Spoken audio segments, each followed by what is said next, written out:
Le MAG de l'économie locale avec Serre France Maine-et-Loire. Michel Besançon nous accompagne pour ce nouveau rendez-vous du Serre France Maine-et-Loire et le magazine de l'éco local. Bonjour Michel. Bonjour Laurent. On parle de holding aujourd'hui. Alors on rappelle rapidement ce qu'est une holding. Allez, on va encore faire un petit peu d'anglais, même si je suis pas très bon. Hold, ça veut dire qui détient en fait. Et en fait, ce sont des sociétés qui détiennent d'autres sociétés. Pour faire très simple, voilà. Donc, alors, on parle de holding animatrice. Dans ce sujet, donc ce sont des holdings qui ont une réelle activité d'action et non pas juste la simple détention.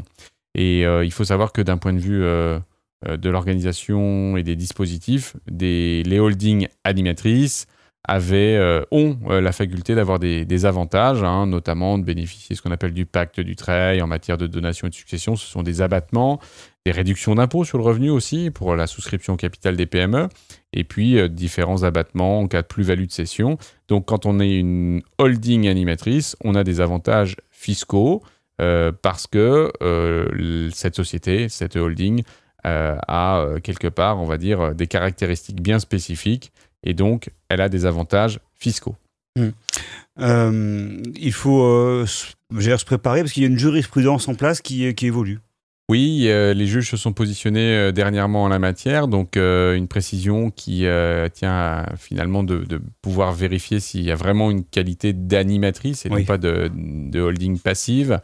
Et le fait qu'il y ait une convention d'animation qui a été conclue entre la société mère, c'est-à-dire la holding, et la société fille, n'est pas suffisante en fait. C'est pas juste parce qu'on l'a écrit que effectivement c'est le cas. Il faut réellement avoir une animation. Alors, c'est des choses qu'on dit depuis des années.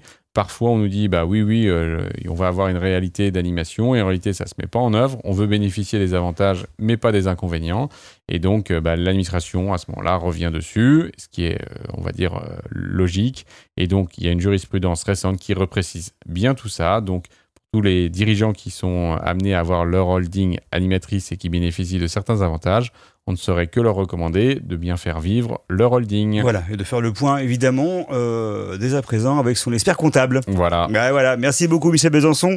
Prochain rendez-vous très bientôt pour un nouveau magazine de l'économie locale. Merci, Laurent.